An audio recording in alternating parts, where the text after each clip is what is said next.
for those who have joined us today for the session. This is the 20th session of our monthly Soul Series program. And for those of you who don't know about Living Consciously, it's a non-profit organization working to ensure mental, emotional health care, spiritual and personal growth opportunities for everyone. We have our different programs currently running, and before handing it over to Elena, I would request everyone to stay till the end because we have an announcement to make.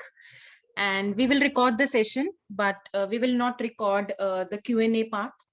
And yeah, so Elena would you like to introduce yourself? Because yeah. Sure, I definitely will introduce myself, and I firstly want to thank you so much for inviting me to share about the topics I'm so passionate about with this community. It's so wonderful to see so many people being interested in hopefully somatic and the trauma-informed approach and what it means to connect to the body. It's something that I feel strongly about, and so I'm looking forward to sharing it with you.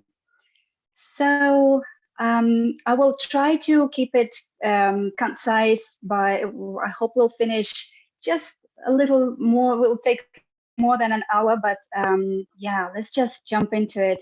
And I'm going to share my screen as I will be talking. We'll be also sharing some important points that it might be good to see. So let me know if you can see it. Okay, hang on a second. Yes, going to make it a bit bigger. So as you can see from the title of the workshop, this is our focus today. What does it mean to connect to the body? What is the wisdom of the body? And I will talk about it from a nervous system perspective, from the perspective of a somatic practitioner. And so the plan for today is what to expect from the session. We're going to have both theoretical and experiential parts. And there will be a Q&A, as Shala already mentioned. So you're welcome to ask questions, you'll take notes, and at the end of it, I'll answer them.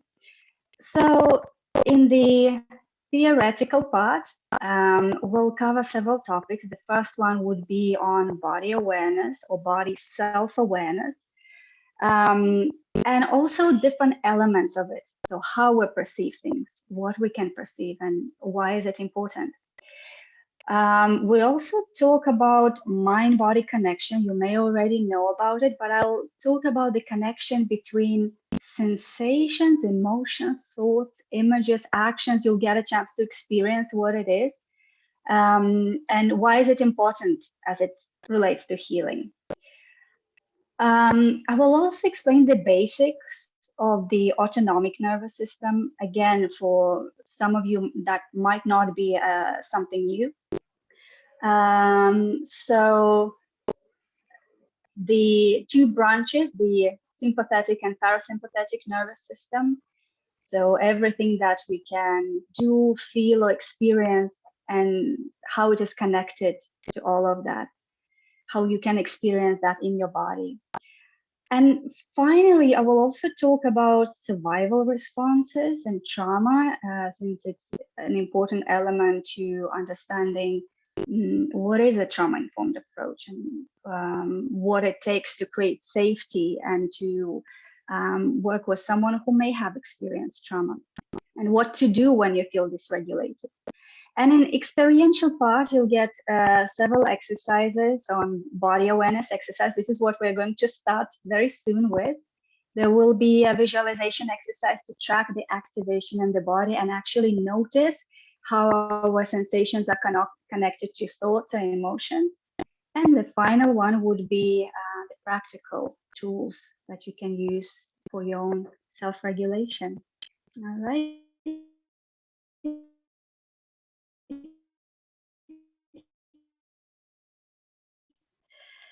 Okay, Jacinta, I'm a trauma-informed somatic practitioner. And I come from Latvia, a small country in the Baltic region of Northeastern Europe. And I currently live in Thailand, so this is where I'm calling from. And if you're wondering what is somatics, so somatic refers to many different mind-body modalities, and all of them emphasize internal physical perception and experience. And my knowledge comes from different sources. So one comes from dance. So I used to be a professional dancer, and I hold a master's degree in choreography and performance from Roehampton University in London. So this is where we studied body-mind centering. If you've heard about it, also a bit of Alexander technique or Feldenkrais. I also draw my knowledge from trauma-informed yoga, so I'm a certified yoga teacher, but mainly from somatic experiencing. So somatic experiencing is a modality developed by Dr. Peter Levine, and I'm currently doing my 3-year professional training with the Somatic Experiencing International. They used to be known Somatic Experiencing Trauma Institute based in the US. So most of the information that I will be sharing today comes from somatic experiencing. And I work one-on-one, mostly online, and I specialize in issues related to stress, chronic stress, symptoms of trauma, and I specialize in sleep problems. I also have my own sleep program for people with insomnia, and you can find more information on my website, backtoyourbody.org. So here's a quote for you to ponder on. The mind's first step to self-awareness must be through the body. And so this is what we're going to start with. So I'm going to stop sharing as we're going to continue with our with a practical exercise. So you want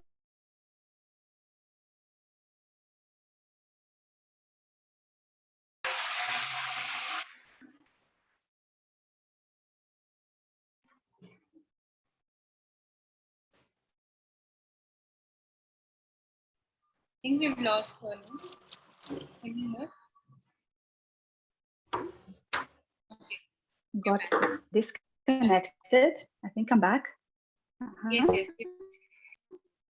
Can everyone hear me? Yeah. Okay, Yes, good. yes. Just in time for the body awareness exercise. So feel how you see, like all of a sudden for me, the screen disappeared and now I'm back. So it's also something to pay attention what is going on inside. And I invite you to start with looking around. So looking around your space, orienting to the probably a familiar place already. And how about if you were also to move your head and maybe also your torso, so like moving the upper body. Check what objects are there in your space. What is their shape? What is their color? Are there any dominant colors in your space? Which part of the room is brighter? Which part is darker?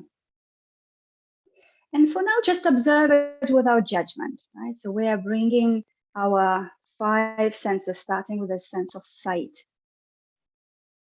Okay. And now shift your awareness to the sounds. The sounds you hear, the sound of my voice, the sounds in your room, maybe the sounds outside of your room. And which ones are loud? Which ones are more quiet?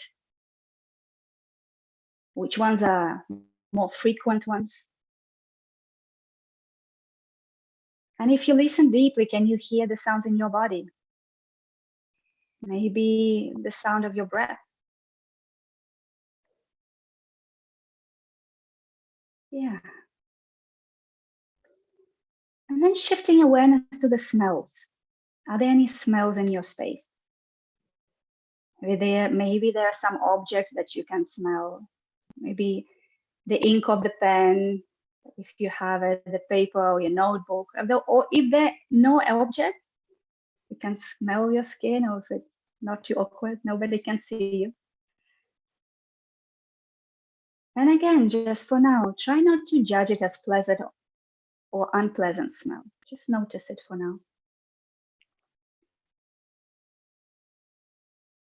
And also moving on to the sense of taste. Do you have any taste in your mouth right now? If you have water next to you, or if you take a sip, does your water have a taste, any taste? Take a moment and just become curious about all of that.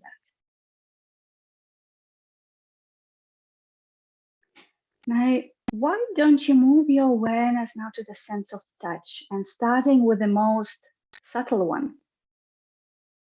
Can you notice your clothes touching your skin? Where do they touch? What is the quality of this touch? And don't worry about describing it in your mind. Just notice what you notice. Shifting your attention to the chair, whatever you're sitting on. Which parts of the body are in direct contact with it? Can you feel its texture, its temperature? Is it soft? Is it firm?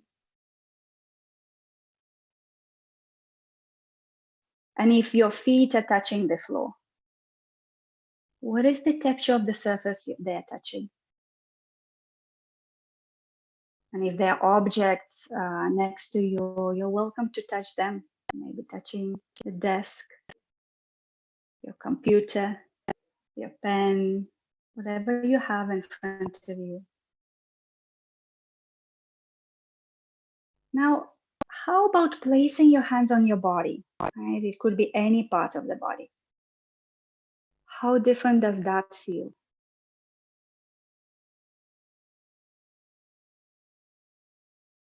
And you may notice that different body parts also have different textures, different temperatures.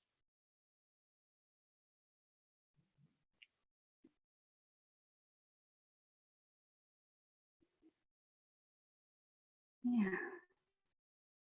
Now I invite you to, if you have your eyes closed, you can keep them closed or you can open them. I invite you to wiggle or move a bit in your chair, just to engage your muscles. It could be twisting if that feels good, stretching.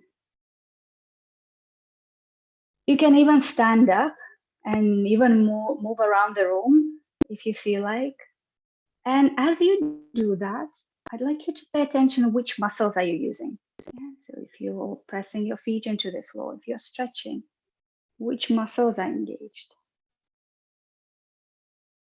Which muscles are stretching? How fast or how slow you're moving your arms, legs, or whatever part of the body you're moving. Yeah. And also observe the relationship between those body parts as you continue to move, as you continue to stretch, just wiggle around. How far and how close are they from the objects in your room? So your chair, your desk. Can you sense this? Can you get a sense of the proximity even without looking at those body parts? Maybe even with your eyes closed? Getting a sense of where your body is in space. Take your time to explore it.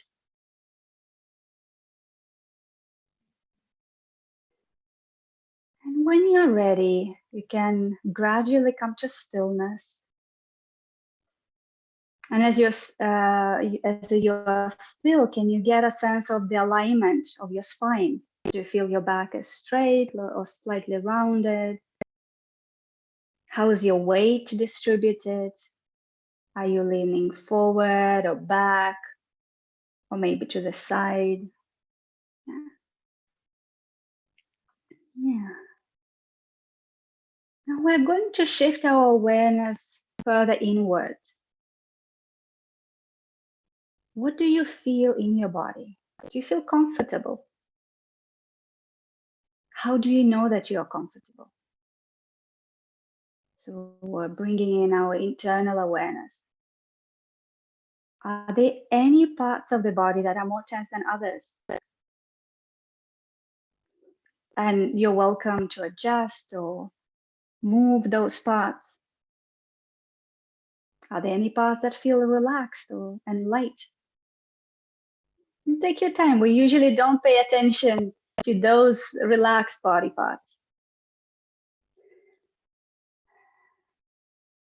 Are there any areas that feel warm or cold? Maybe your hands, your feet, your face.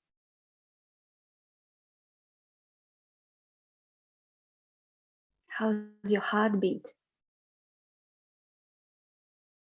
Can you notice it? And how about your breath? Is it deep or is it more shallow? Slow or fast? What else is your body telling you? What else are you noticing? And where do you notice it?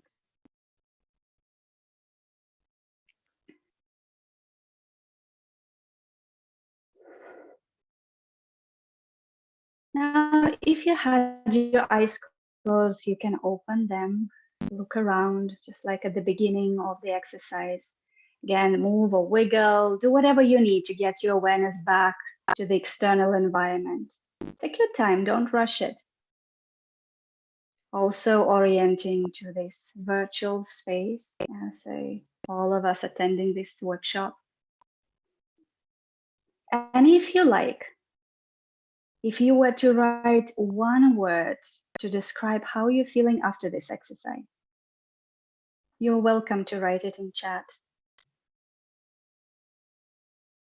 So it could be a word that describes physical or emotional or mental state. Is there anything that you notice? Any word? Calm, present, tension, more aware. Yeah. Love, beautiful. So it's interesting, you already start to observe that although the sole focus of this exercise is just to engage your senses, to get you more focused on aware, there are also some other things that came up, like feeling more centered, more relaxed, calmer. Yeah, thank you everyone for sharing. Okay. Beautiful. So moving on with the lecture part. So let me share my screen again. It might take a few seconds.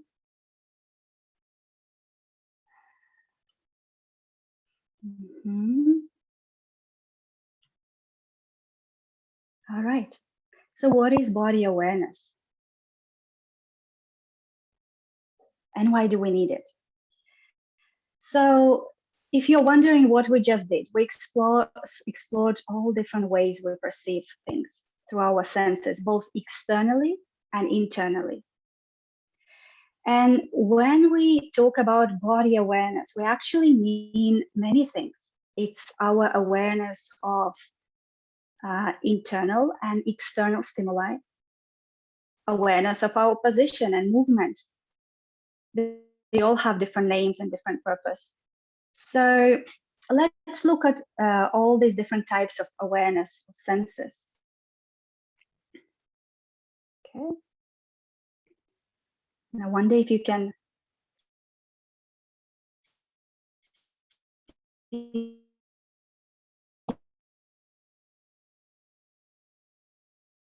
the slides, you can nod if you do. Can you see the slides? Look at them in the same order as you experience. One is exteroception. Yeah, It's our ability to sense and to react to external stimuli using our 5 senses. So these are our sense of sight, hearing, smell, taste, and touch. And we use all of these senses every day to make sense of our environment. And we do it consciously and unconsciously. As in this exercise specifically, I intentionally ask you to focus on the details of what you were perceiving to bring it to your conscious awareness. Now, the next one is kinesthetic awareness, or kinesthesia. And kinesis means movement. It's our awareness of how we move, evaluating movement patterns and making adjustments, right? So, for example, how fast you would need to move your hand to grab your glass of water so that you don't knock it over and don't hurt yourself. So adjustments. Also, kinesthesia or kinesthetic awareness is very closely connected to our proprioception. And proprio means our own. So it's our body map, if you will. It's our perception not only of movement, the fact that we are moving, but also our position, our orientation, location as it relates to other parts of the body and also other objects around. And it allows us to control our body parts without looking at them. So, for example, noticing your posture, whether you're standing straight or slouching without looking at the mirror. It's also responsible for our coordination, our sense of balance. And it's a doorway into the next type of awareness, our interoception, our awareness of internal processes in the body. So it allows us to sense whether we're tense or relaxed, whether our feet and hands are cold or warm, so our awareness of blood circulation, whether we feel pain, do we feel hungry or thirsty, or maybe we're sleepy. It indicates whether our heart is beating fast, or whether we're breathing deeply, or our breath is shallow.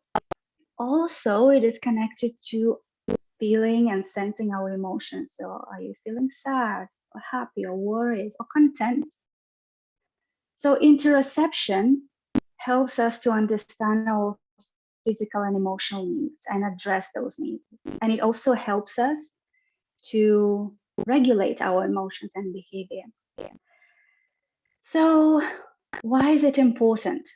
Why do we need different types of body awareness?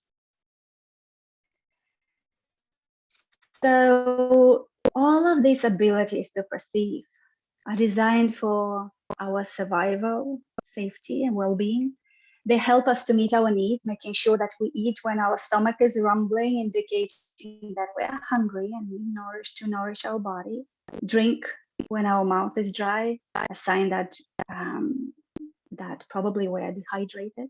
Having a good sense of balance or coordination helps us to avoid injuries. And then ability to detect smells, a smell of something burning or leaking gas, or hearing sounds of threat, allows us to escape potential danger. But we often are unaware or sometimes even unconsciously ignore those subtle signs. So this can happen for various reasons. It could be social conditioning. Our society, modern society, generally speaking, puts more emphasis on our cognitive skills. So our performance, ability to earn, succeed, provide for the family. And being social creatures, all these factors become crucial, since in a way our survival also depends on fitting into society. Also, trauma can cause serious disruption to all these senses and either diminish our body awareness, numbing the senses, or on the contrary, it can make us hypersensitive. And I'll explain more about it in the second part of this workshop. So here's another quote for you, something I stumbled upon when I was going through my own healing. So listen to your body when it's whispers, so you don't have to hear its screams. And yeah, So talking about the cost of ignoring the subtle signs the body is giving us. So I'm going to share my story. It won't be too long. So for about 15 years, I worked as a dancer.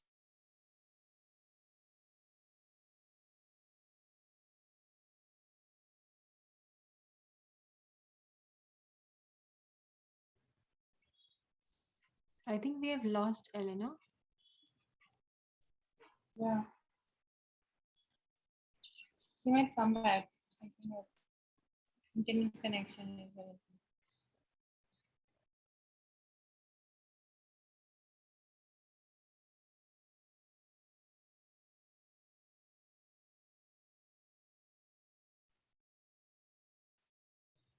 Okay, here I am back.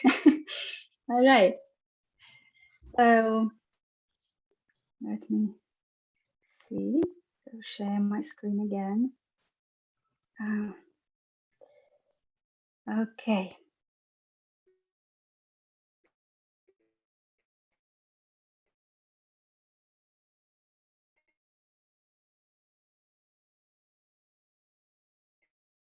So as I said, I had good interoception.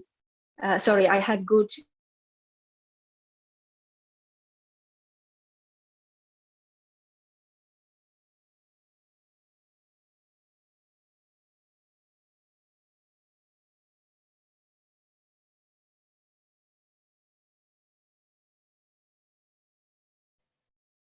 Maybe we can ask Elena to, put out her video. Hey, keep disconnecting and connecting. Really sorry for that. Perfectly. Internet. Yeah. Okay, good. So just moving on. So as I was talking about lacking the interoceptive awareness, which costed me my health. And so in the end, I ended up with serious burnout, chronic fatigue, insomnia, episodes of depression, also hypersensitivity, and many other symptoms which I had no explanation for. And the way out of it was very slow, slowly starting to really listen to the body, understanding how to meet those physical and emotional needs, understanding the physiology of trauma and what was happening with me at that time. So it's been a long journey, and it started by developing the internal body awareness and journey back to my body, hence the name of my website, Back to Your Body. So let's see. Sharing my screen. Okay. So I invite you to ask yourself, how good are you at perceiving what is going on inside and outside of your body?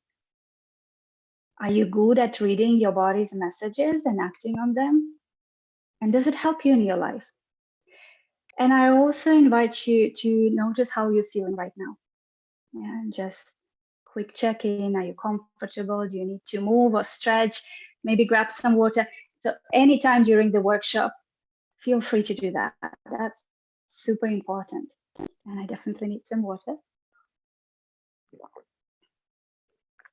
Now, talking about mind-body connection. Yeah, so there's a lot of discussions about our connection. Mind is connected to the body, also connected to the soul and spirit. So for now, I'm just looking at the mind-body connection, and from the physical anatomical perspective, we're talking about the connection between the brain and the rest of the body. So the information in the form of nervous impulses traveling from the brain to the rest of the body, and also from the body to the brain. Yeah.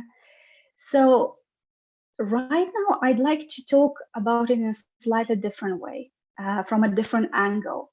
Yeah, so connection between our emotions, thoughts, sensations, our behavior, and also images. So in somatic experiencing, there is this Cyban model developed by Dr. Peter Levine. And it shows how all of these elements are connected. And just to give you an example, so let's say you have an important presentation tomorrow. And once you think about the presentation, you might start feeling nervous or excited, maybe both, depending on whether you like doing presentations or not. Right? So for me, it was both. You might also feel some sensations like constrictions in your throat or butterflies in your stomach. And this is just one example how our sensations connected to thoughts, right? Here they show as meaning, to affect. Affect means emotions. I'll give you another example. So suppose someone has low back pain, and sometimes in my session, I'd ask a client if it's okay for them to stay with the sensation and observe it, as long as it's not too intense or not too uncomfortable or overwhelming. And as they feel into this pain, they may discover that there is an emotion of sadness, irritation, or even anger. Yeah, so sensation is connected to affect. And if I ask them, what is this feeling of anger remind them of? And they may come up with a memory of not being supported or doing something they really didn't enjoy. And if I were to ask what meaning do they make out of it, I didn't show it here, but they can say something that I can't rely on anyone. I'm completely alone. Right? So you can see how one thing leads to another. And if you're wondering why do we do that, why it is important to pay attention to this connection, well, first of all, it gives us an opportunity to see what might have caused the problem if we're working with a problem. What is the bigger picture? And once we know it, we can then address this situation on the level of emotion, sensation, memory, meaning, or even behavior. And in somatic healing, we work with uncoupling them. If all of those sensation, thoughts, and everything is stuck, we kind of start teasing them apart. Or on the contrary, if some of them are missing, like if, for example, there is only an image with no context to it, then we would be looking for other elements of this SIBAM model. Now, of course, not everyone is able to identify this connection, or at least not in all situations. So let's see how you can experience this connection through a visualization exercise. So I'll keep this SIBAM diagram on the screen for now, so I don't have to switch between them. So this is an exercise. It's an adapted exercise from Dr. Peter Levine's CD, Healing Trauma. And yeah, just make yourself comfortable. Once again, you can do this visualization with your eyes open or closed, totally up to you. Right, so I invite you to imagine that it's your birthday today and you're at home.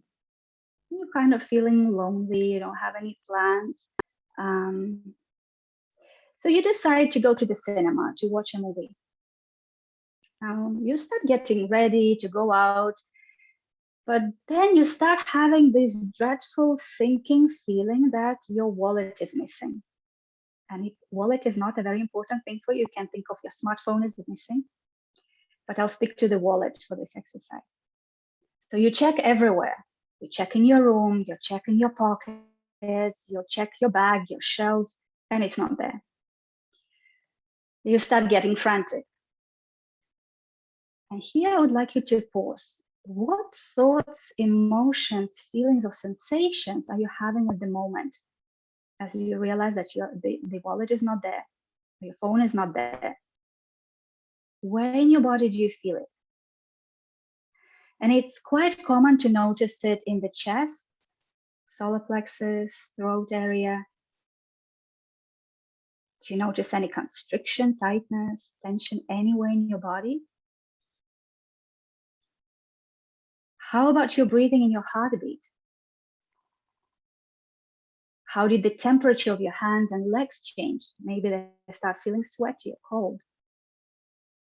Or maybe you start feeling shaky or wobbly. And do these sensations change or remain the same as you observe them?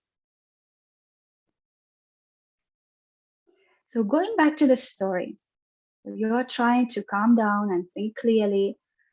Where could you have possibly put your wallet? You're trying to remember, what did you do when you got home? First, you went to the bathroom, then the kitchen. Great. So you're about to go there and check when all of a sudden you hear your phone ring. So you can imagine a landline phone or some other phone ringing. You pick up the phone and it's one of your friends calling you to say that you've left the wallet in her house. So you feel a relief. You take a sigh and maybe even smile, being worried for no reason. So feel this relief in your body. What has changed? Do you notice any softening, any relaxation? If yes, in which part of the body do you feel it? What other changes do you observe?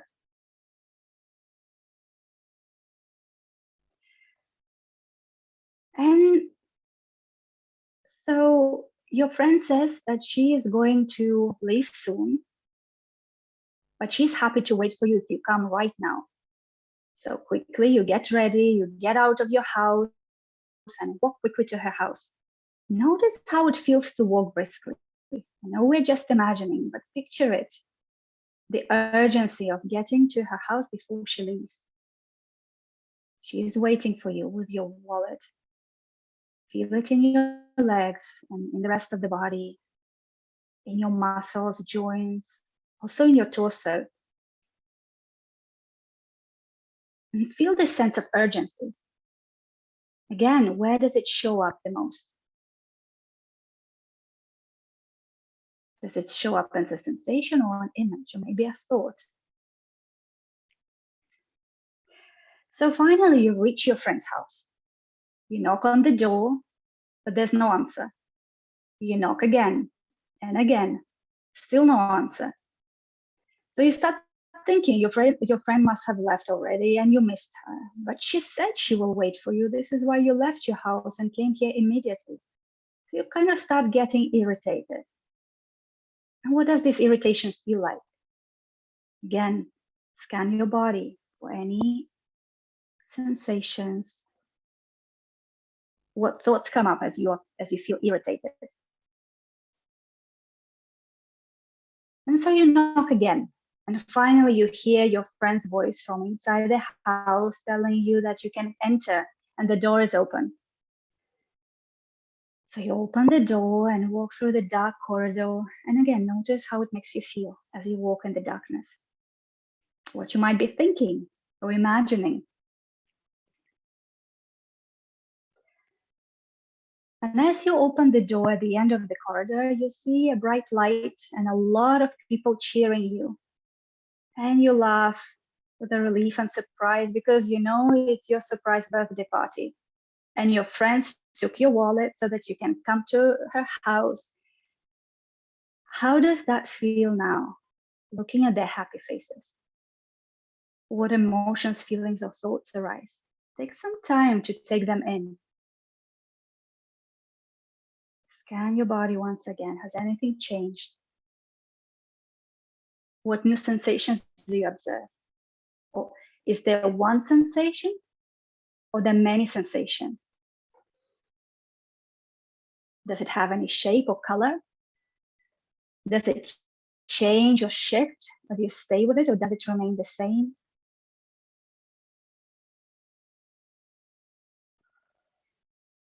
Now take a deep breath and come back to the room, look around again, orient yourself. This is the end of the exercise. Do whatever you need to come back to the present moment.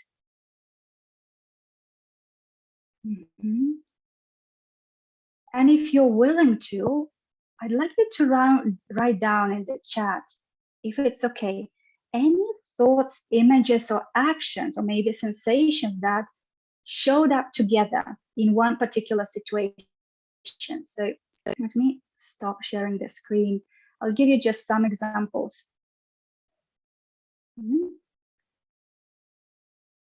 So for example, it might have been a thought, where is my wallet? Yeah, which comes with a feeling of dread, and then the sensation of constriction. So let me just copy and paste it in chat. So like a series of things. Or it could be the action of walking, which could have come together with tension and also urgency, feeling of urgency, and the thought that you need to be quick. Or it could be happy faces, which came together with a feeling of or sensation of being relaxed and a feeling or emotion of gratitude. Yeah? Just some examples. So see if you can see this connection. Yeah. So brisk walking, what was it associated with, if anything at all? What did you feel when you're walking past? Was there any sensation or image? It's kind of tricky to think what came together. Urgency, yeah. Exactly. Feeling of urgency. Right. So great. So that was the introduction to the Saidam, or the how our body mind is connected and experiencing it. So let's look at our sensations. Again, I'm going to just share my screen.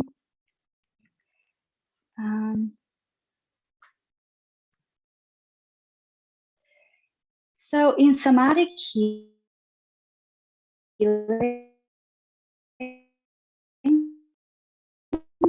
we pay a lot of attention to sensation as language of our body, our compass, if you will. And it's our access to our autonomic nervous system, all those involuntary responses, all those involuntary processes that are going on internally.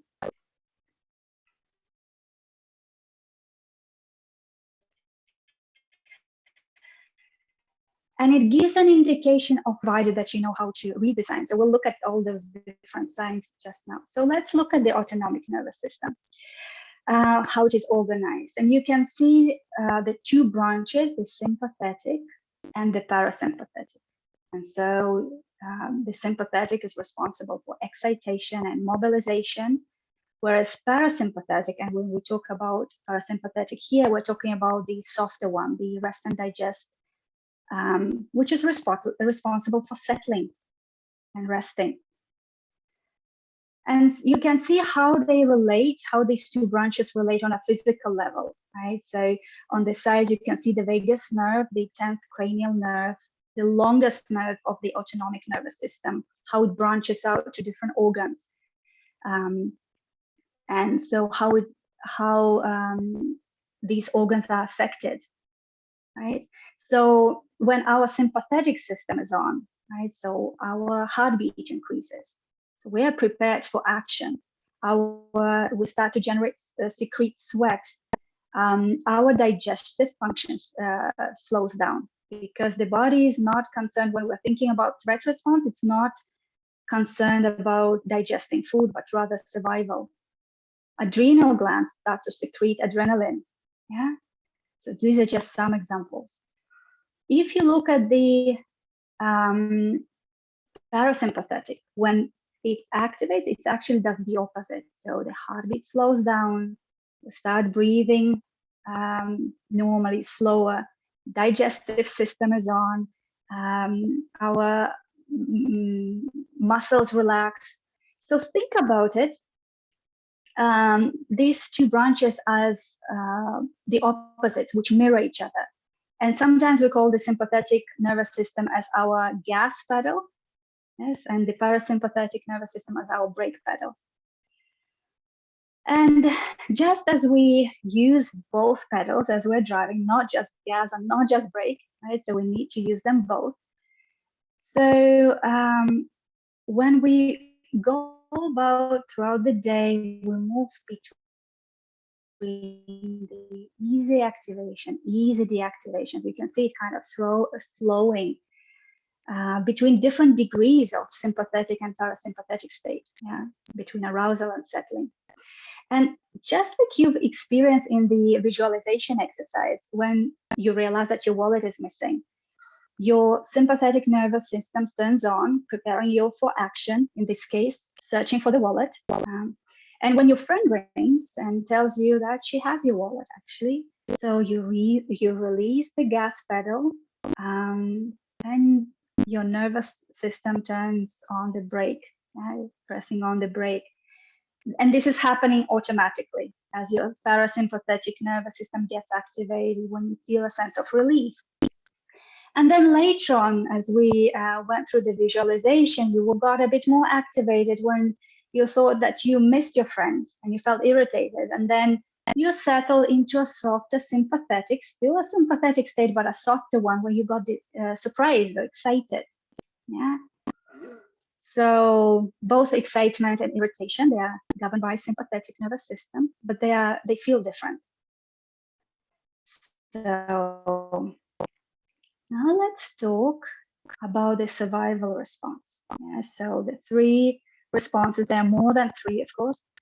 So both of these branches of the autonomic nervous system are connected to our survival responses. So fight or flight of the sympathetic nervous system, when our bodies are mobilized to fight the threat or to escape the threat.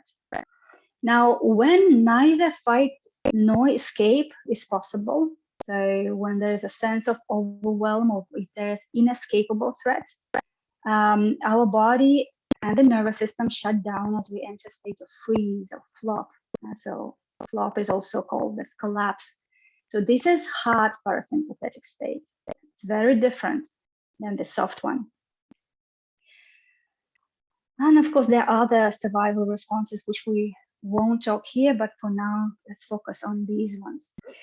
And this is why, so you can experience, for example, the fight responses, anger, irritation, frustration, so this movement forward, or movement away when you experience flight response of fear, anxiety, but also protection. So this is also a sign of flight response. And when we get into the freeze, we can experience dissociation, numbness, helplessness is very common, and exhaustion. This is why sensations along with emotions tell us what state we're in. When do we get just mildly activated? When does our survival physiology kicks in? And when we're in a state of rest, and when we're actually dissociated, recognizing the difference between hard parasympathetic and soft parasympathetic. Yeah. So talking about the threat response cycle as it relates to our survival responses, and let's look at it in wild animals. So generally speaking, the resilient nervous system can go through all these different levels of activation, which I showed previously, and settle back into the soft parasympathetic state. Yeah? And this is what wild animals go through all the time. So for example, impala, a type of antelope, gets chased by a predator. And when it realizes that it cannot escape, it freezes and collapses. And I really invite you, if you can, just search on YouTube impala immobilization response. It's pretty amazing. If you see, it actually looks dead. And so the predator, the leopard, I think here, cheetah, I don't distinguish them that well, but I think it's a leopard. So it sees that its prey is not moving, it's not breathing, and so it kind of loses interest. So in this picture where you can see that the leopard over the impala, impala is alive, but it's not breathing, it's not moving. So it loses interest or get distracted and it walks away. And once it walks away and impala feels that there's no threat, it starts taking deeper breaths. It starts, actually you can see that it starts breathing. Before that, there was no movement. It starts shaking and discharging all this huge amount of energy that the body generated for the escape to happen. When it's done shaking and discharging, it stands up and runs away. And so Impala's nervous system has completed this threat response cycle, the survival response cycle. So, and you can see it can look something like this. At first, the nervous system gets mobilized, and then it reaches the collapse state, after which comes the discharge, and then it goes back to the soft parasympathetic state. So it can get completed through fight, and then some animals chase the intruders away, yeah, and then it gets completed. It can get completed through an escape. Either way, the energy gets discharged in some way. And so the animal goes back to the wild. It doesn't develop PTSD, it doesn't get nightmares, anxiety, and chronic illnesses based on what we know about wild animals. And Dr. Peter Levine talks a lot about this survival response and threat response cycle using animals as an example. So this is how he developed somatic experiencing, by studying how animals respond to threat and how they don't develop trauma. And if you haven't read his books, definitely I would recommend to read them. So now, for some reasons, different reasons, many different reasons, in humans, this survival response doesn't get completed. And this is what we experience as trauma. So trauma, when we look from the perspective of the nervous system, there are different definitions of trauma. So if we look specifically from nervous system perspective, it is when the nervous system is stuck in the survival mode, either in a high sympathetic or high parasympathetic state, when the threat response cycle doesn't get completed. So it's either the threat is still present, or we perceive threat as present if there's no safety. So when it doesn't get completed, the charge or unused energy doesn't get released, and we walk around carrying this survival energy in our bodies. So you can imagine that our nervous system is like a skipping CD that keeps returning to the same spot. There's no fixity, there's no lack of fluidity, no lack of flow in the nervous system. So in the picture, you kind of get a sense of what it might look like. And in our bodies, it can show up as chronic muscle tension, chronic aches or pain, chronic fatigue, hyperarousal, hypervigilance, feeling jumpy or edgy, exaggerated startle response, sleep problems, digestive disorders, numbness, and so many other ways we can experience.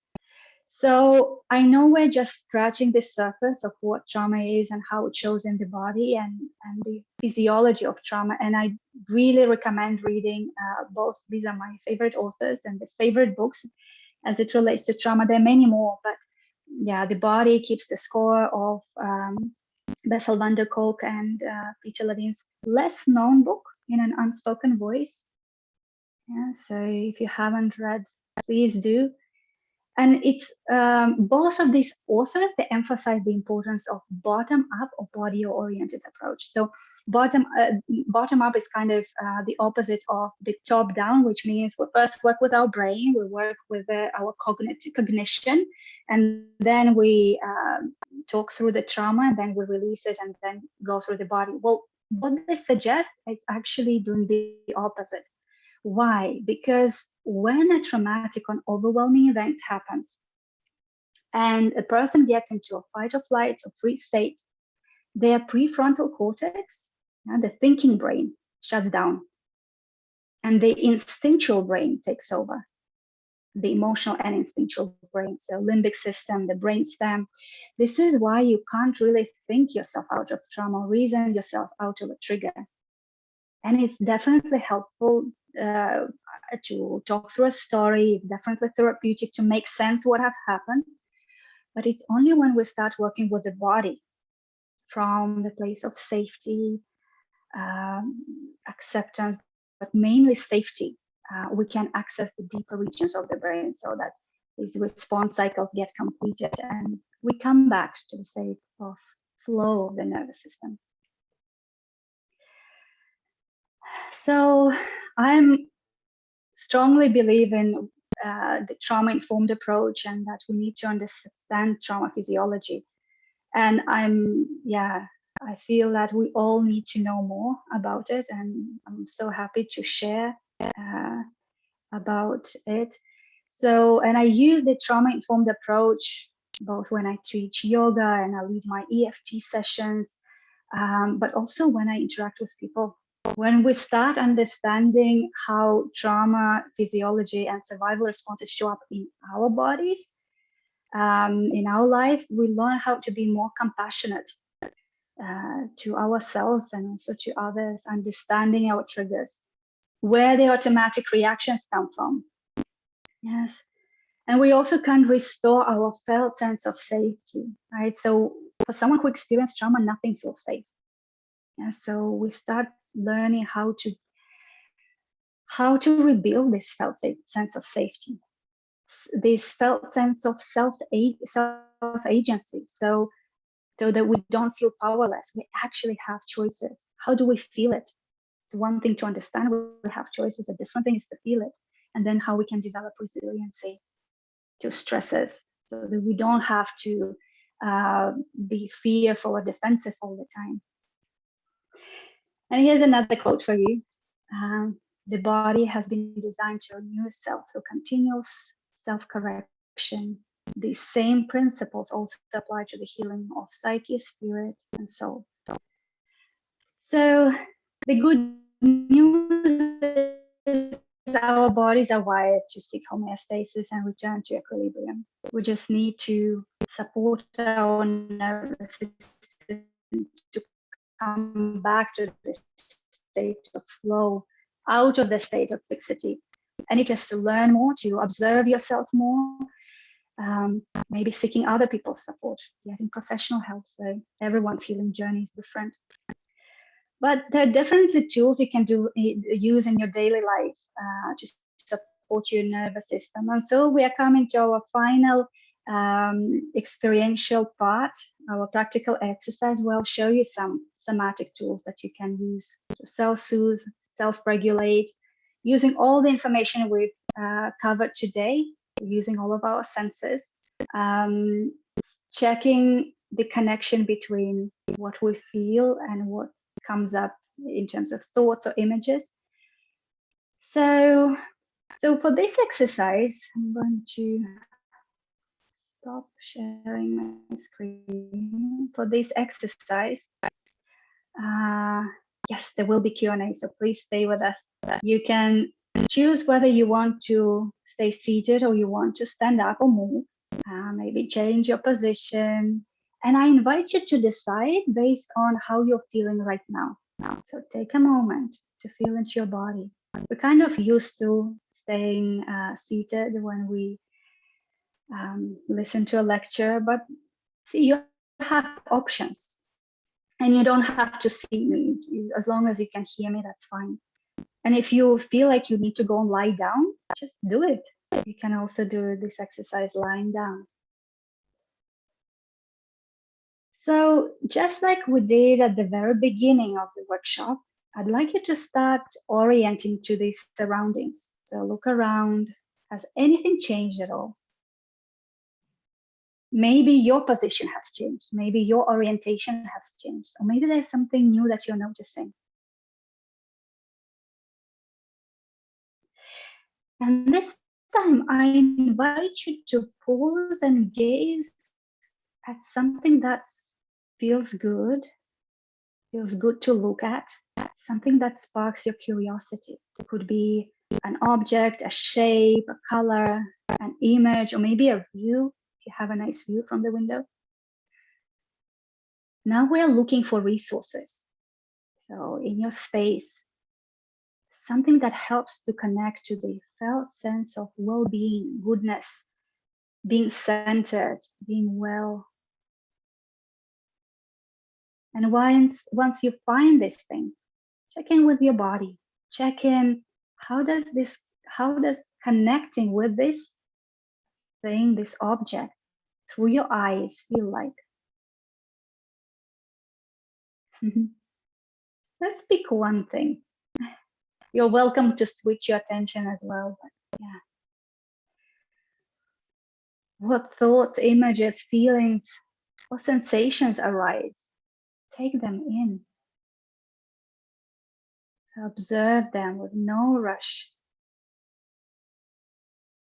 See if they change or remain the same. Do the feelings become stronger or they fade away as you connect to them? Or maybe they shift to something else. Do the sensations become stronger or weaker? Maybe your thoughts change.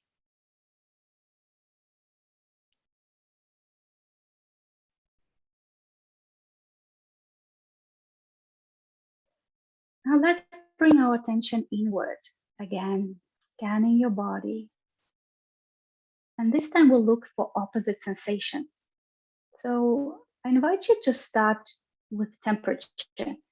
Which part of your body feels cold or feels cooler than others? Again, take your time. And once you find this part or those parts, notice if this coldness or coolness is spread over a small area or bigger area. Does this area have edges? Or maybe not, maybe it's more diffused. And now let's scan your body for the parts which are warmer or maybe even hot. Again, is it a big area or a smaller one? Does this warmth have clear boundaries or not? Maybe there are different degrees of warmth in different parts of the body. Now, how about we start shifting attention from warmer to cooler parts of the body? Switching our attention between the opposites. And now you can notice which one feels more pleasant. Is it coolness or the warmth? How do you know that it feels more pleasant? And keep shifting your attention. Maybe even pause to stay with the sensation that feels better. You can stay with it a little longer. Notice what happens as you start to observe it.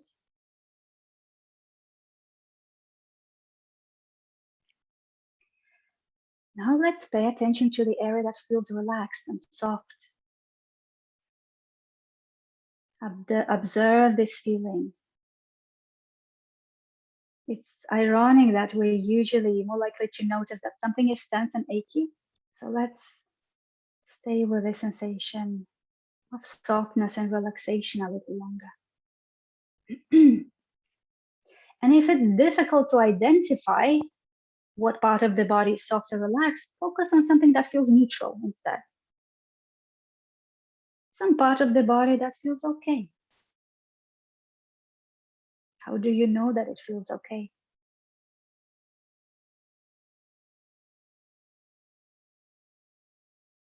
What emotions or thoughts come up as you observe it? Now again, shift your attention to the part of the body that feels the opposite. And this could be tightness or tension or stiffness, whatever you identify as the opposite of being relaxed, soft, or of being okay. What is the quality of this opposite feeling? Does it have a texture? Does it have a color or shape?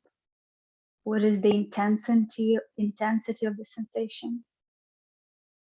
And if it's too overwhelming, you can just switch your attention back to what feels more manageable. But if it's okay to stay with this opposite feeling, become more curious about it. Curious about whether it's tension or stiffness. And if you were to allow movement in this part of the body that feels tight or stiff, what movement would it be? And I suggest don't analyze it, but allow it to come from your body. In what direction does your body wants to move in response to that tension? Follow this direction. And it doesn't have to be a big movement. Yeah. It could be, for example, if I'm feeling tension in my shoulders, I may naturally want to lift my shoulders just to exaggerate it a bit. Or maybe the body takes you in a different direction. What we're trying to do is we're trying to allow space for your body to move out of the fixity, which we perceive as tension or tightness or stiffness, and help the body to reorganize itself. So it's very different than deciding just to do any movement. It's different to allowing your body to choose the direction. And when you're ready, allow this movement to complete, to arrive to a restful state, to a state of stillness. Pay attention to your breath again. Observe the natural rhythm, its natural flow. And again, allow it to become a bit deeper if it feels good, without forcing it. And it's more about giving it permission to flow deeper if it wants to. And if it doesn't, if taking deeper breaths doesn't feel natural or it adds to more tension, let your breath to be as it is. Now, the next thing I'd invite you to do is to add slight movement to your breath. This could be a slight or a very small or big movement of the spine. So for example, it could be softening as you're relaxing and straightening your back and lengthening as you inhale. So following the rhythm of your breath. For some people, feels more natural to move sideways.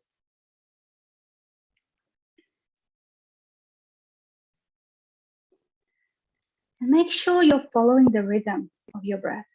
So inhalation and exhalation.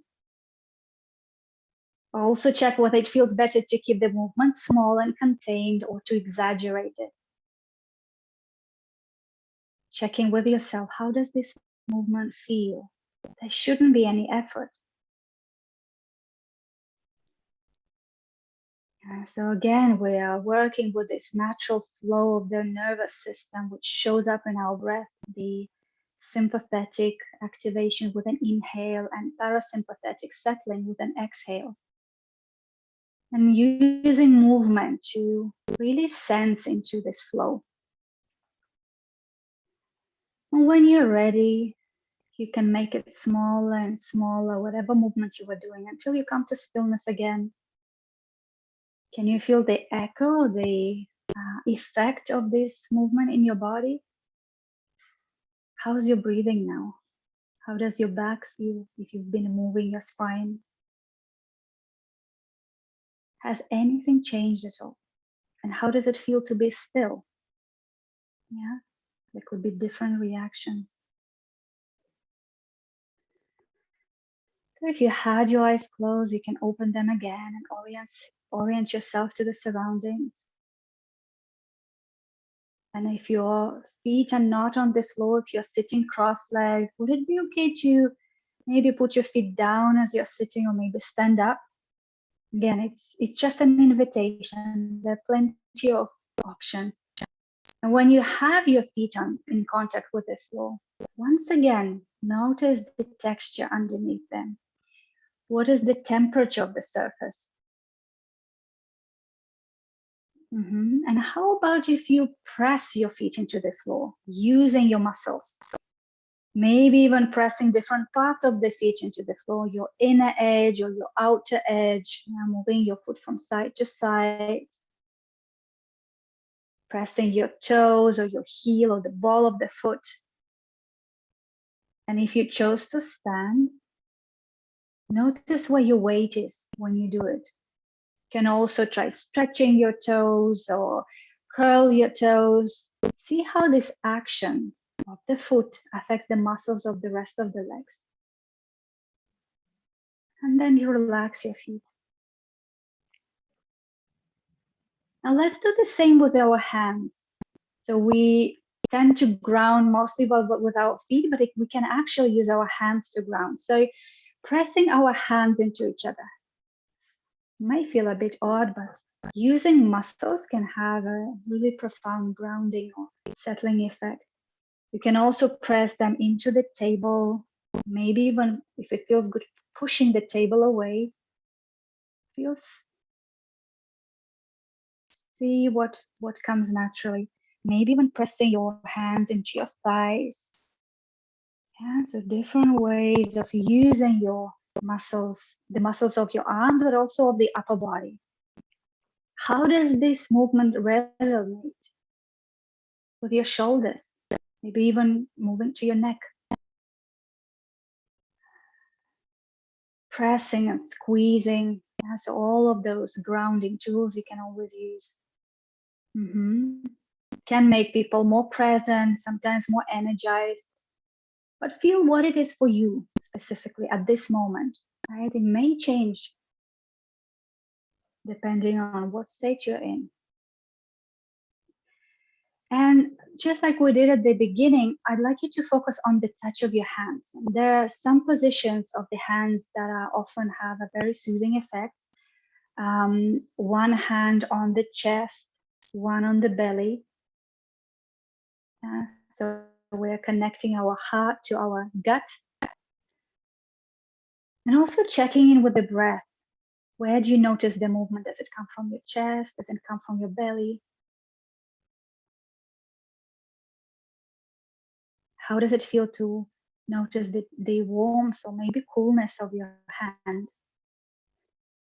And one hand can remain on the chest, the other one can come up and rest on the forehead. So connecting heart to our thinking brain, our prefrontal cortex. How does that feel? And maybe even bringing the other one on to the base of the skull.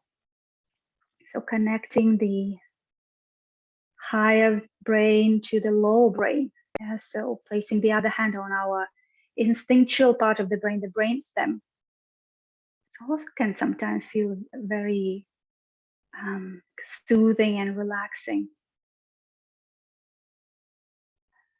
And there's one more position I'm going to show you, and then you're welcome to choose whichever one you prefer. This one is very often demonstrated by Dr. Peter Levine. So placing the right hand under the left armpit, so closer to the heart, and wrapping the other one around. So resting on the upper arm, on the right upper arm. So giving ourselves a heart hug. Because sometimes it feels good to squeeze and even press, give yourself a tighter hug so that you can actually feel the tightness can also have a grounding and calming effect. And you're welcome to choose whichever position you enjoy the most out of the ones I've demonstrated, or maybe any other position that feels good to do right now.